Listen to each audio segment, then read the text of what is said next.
Баршаңызға қайырлы күн, құрметті менің YouTube көрермендерім. Сіздердің назарларыңызға негізгі тарихы пәні бойынша жаңа заман сабақтар сериясының 4-2 сабағын сонымен жалғастыратын боламыз. Сонымен ұлы моғол империясының ыдырау себептері бұл бізде ескі базада берілетін мәлімет. Бұл мәліметтер 2016 жылғы негізгі тарихы оқулығынан алынған, яғни 8-ші сыныпқа арналған оқулықтан алынған.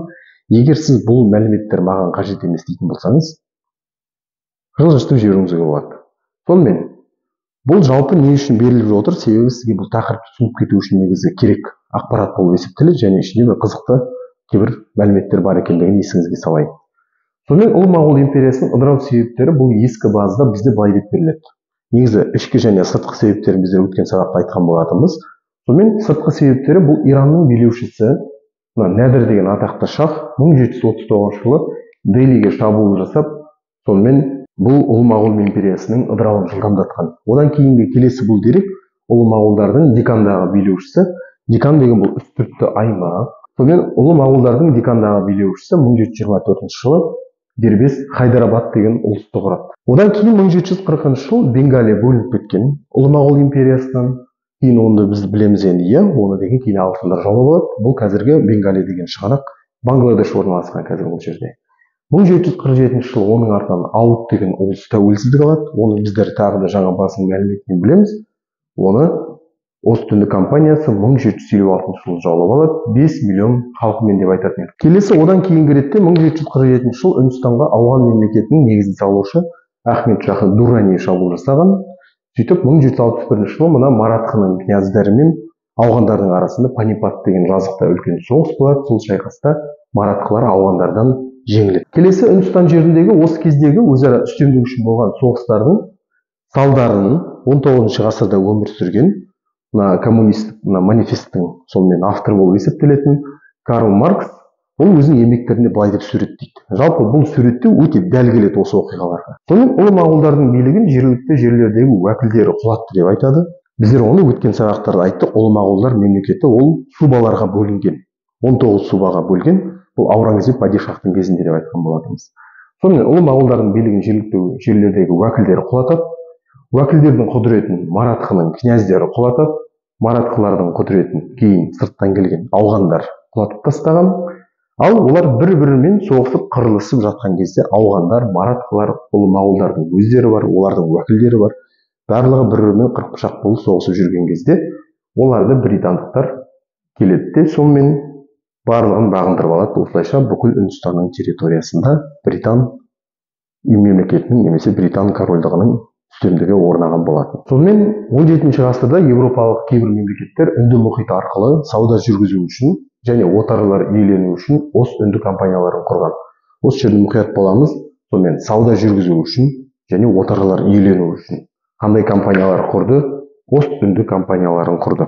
Бұл Ост-Үнді компаниялары сол отар елмен, яғни оны отарлаушы елдің арасындағы сонымен байланыстырушы сонымен компания болғандығын ескереміз. Жалпы Ост-Үнді компаниялары бұлар әлемдегі тұңғыш трансұлттық корпорациялардың бірі болып есептеледі. Неге десеңіз, ол компанияның өзінің мысалы әскері бар, өзінің бюджетін есептейтін бухгалтериясы бар, өзінің әскері бар, қауіп төне қалған жағдайда оның факторияларына немесе сауда орындарына, өздерінің флоттары болған, өздерінің ішкі тәртіптері болған, тікелей таққа бағынған. Мысалы, ең алғашқы Ост-Үнді компаниясын бұл Англияда құрған, ол патшайым немесе королева деп айтайық, бұл бірінші Елизавета болып есептеледі. Сонымен Ост-Үнді компанияларын құрды. Бұл ең атақты сонымен Ост-Үнді компаниялар бұлар ағылшындық, француздық және голландық Ост-Үнді компаниялары болған. Енді біздер білеміз тарихтан, сонымен 15-ші ғасырда теңізде үстемдік етті десе олар Португалдар. Одан кейін сонымен 16-ші ғасырда десе бізде испандықтар. 1588-ге дейін естеріңізде болатын болса ағылшындардан жеңілгенге дейін. Одан кейінгі ретте сәл уақыт үстемдікті алатын бұлар голландықтар болды. Голландықтар олар деген сонымен 1652 жыл навигациялық акт деген құжат бекітіліп күшіне енгенге дейін, яғни ағылшындар оларды кейін теңізден ысырып шығарып тастағанға дейін үстемдік құрады. Одан кейін барып ағылшындар үстемдікке ие болған. Сонымен ары қарай кете береміз. Мынау тестта сонымен ұбт-да ұлттық бірыңғай тестілеуде келуі мүмкін сұрақтар ретінде айтылады. Неге десеңіз, бұл көп жауапқа өзі сұранып тұр және маңызды тақырыптардың бірі. Сөйтіп 18-ші ғасырдың ортасында Үндістанды отарлауға ұмтылған еуропалықтардың ішінде өте қатты белсенділік танытқаны бұлар француз компаниясы мен ағылшындық ост-үнді компаниялары болған. Сөйтіп енді өздеріңіз түсініп отырғандай екі мемлекеттің арасында қақтығыс болады, отарлар үшін таласады. Француздардың ол уақытта отарлары ол тек қана Үндістанда, яғни отарлауға тырысып жатырған жоқ. Ол уақытта француздардың кейбір иеліктері солтүстік Америкада бар. Білесіз, солтүстік Америкада ағылшындардың да отары бар.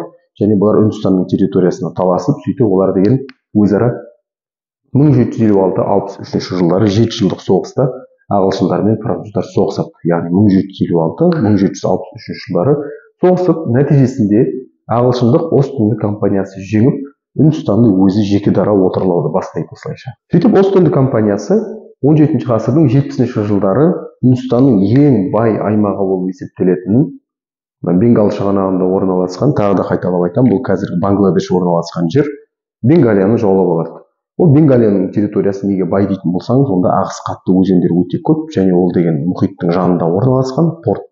Яғни қалалары бар, портты қалалары бар, кеме тоқтайтын ыңғайлы орын болып есептеледі. Сөйтіп сол Бенгалияны басып алады, мына жерде жазылып тұр соның ең бай аймағы. Және осылайша Ост-Үнді компаниясы, ағылшындық Ост-Үнді компаниясы 18 ғасырдың 70-80 жылдары Үндістандағы ірілі ұсақты деген мемлекеттердің, ұлыстардың, князьдықтардың барлығын бірінен соң бірін жаулап алады. Неге оп-оңай жаулап алды дейтін болсақ, ол уақыттарда жоғарыда біздер айтып кеттік. Ана Карл Маркстың сөзін келтірдік. Себебі ауғандықтардың шабуылынан, ирандықтардың шабуылынан әбден әлсіреп тұрған ұлы моғол мемлекеті өзінің позициясын толық жойды. Ең соңғы шах, падишах мына Аурангзеб болатын. Одан кейін моғолдардың билігі Үндістанда толық күйреді деп айтуға болады. Сонымен ағылшындардың сауда өнеркәсіп буржуазиясы бұл қалыптасқан жағдайға байланысты наразылық білдіреді. Неге тек қана Үндістанды сонымен Ост-Үнді компаниясы ғана отарлауы тиіс? Сонымен басқа да сауда өнеркәсіп, сонымен буржуазиясы Үндістанды отарлауға кіріскісі келеді. Олар да сонымен өздерінің арзан тауарларын сатып, яғни байлыққа кенелгісі келеді. Осы жағдайды ескере отырып, Ост-Үнді компаниясының Үндістанда жалғыз өзі отарлауға наразылық білдіре бастады. Жаңағыда айтып кеткен сауда өнеркәсіп буржуазиясы. Осы жағдайды ескере отырып, ағылшынның сонымен үкіметі, енді оның ішінде король де бар деп айтамыз, немесе королева, иә. Сөйтіп, ағылшын үкіметі 1773 жылы Үндістанды билеу жөнінде жаңа бір заң қабылдайды. 1773 жыл. Заң қабылдап, Үндістанды ендігі жерде басқаратын, бұл уақытта ұлы моғолдардың билігі сонымен бүкіл Үндістанды басқаратын әрине жоқ. Сөйтіп Үндістанның артынан сөз сөйлейтін жаңа бір билік органын олар тағайындауға кіріседі. Олар деген енді генерал-губернатор деген лауазым енгізеді осылайша. Сонымен 1773 жылы Үндістанды басқаратын жаңа лауазым енгізілді. Бұл генерал-губернатор деген лауазым. Оны Ост-Үнді компаниясы ағылшын парламентімен бірге отырып ұсынады. Егер ұсынады деп келетін болса, екі органды айтамыз. Сөйтіп ары қарай кетеміз. Үндістандағы ең алғашқы генерал-губернатор бұл әрине шыққан тегі ағылшын болуы керек екенін өзінен түсінікті. Үнділерге енді өз-өзін басқаруға рұқсат бермейді ғой олар. Сөйтіп Уоррен Хейстингс деген адам тағайындалады. Уоррен Хейстингс. Оқият боламыз, тілімізді үйретіп аламыз, сонымен айтуға. Сөйтіп ағылшын билеушілері жергілікті жердегі бүкіл биліктің тармақтарын өздерінің қолдарына алады. Әкімшілік, сот, салық жинау, полиция, тағы басқа, сонымен атқарушы биліктің, заң шығарушы биліктің тетіктерін бәрін қолына алып, ендігі жерде ағылшындар жергілікті мына үнділер мен мұсылмандарға қандай да болмасын қылмыс жасайтын болса да жауапқа тартылмайтын өте бір үлкен әлеуметтік әділетсіздік орын алады. Сонымен біздер тақырыбымыздың ең соңғы тақырыпшасына көшеміз, яғни подтемаға көшеміз ең соңғы. Бұл енді Үндістанның жалпы экономикасына, мәдениетіне отаршылдардың келуі қалай әсер етті, сол туралы айтатын болады. Сонымен Үндістанның қолөнері, сәулет өнері дамыған әуелден келе жатқан ежелгі негізі үш ірі қаласы болған. Олар бізде Бомбей, Мумбай деп аталады қазіргі, сосын Мадрас, сосын атақты Калькутта қаласы.